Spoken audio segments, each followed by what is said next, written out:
Montgomery, his soldiers call him Sam Bahadur. He's the victor of the Bangladesh War. He's also India's first and only surviving field marshal. But what sort of man lies behind this formidable reputation, and how does he look back on a life that's taken him right to the top? Judge for yourself as you meet Field Marshal Sam Hormurji Famji Jamshedji Manekshaw in the first ever television interview he's given about himself. That's probably why you survived. That's all. An amazing coincidence. Field Marshal, let me take you back to the Bangladesh War. To what extent did you win because the Pakistan military leadership proved to be incompetent? For instance, I gather they had no fallback strategy to defend Dhaka. No, it's not true. The Pakistan Army in East Pakistan fought very gallantly, but they had no chance. They were 1,000 miles away from their base.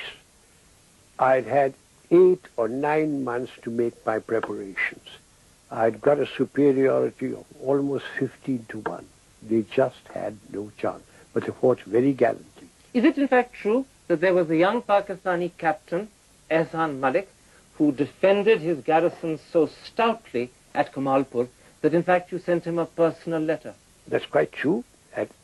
We tried to capture a place called Hilly, which he was defending, and we tried very hard, and we didn't succeed until about the 3rd attempt. And he fought gallantly, and I did send him a personal letter. And when I went to Pakistan after the conflict, I went twice. I mentioned it there to their chief, that I think that boy should be given a Gallantry Award. So let me take you back to the Bangladesh War. To what extent did you win because the Pakistan military leadership proved to be incompetent? For instance, I gather they had no fallback strategy to defend Dhaka. No, it's not true.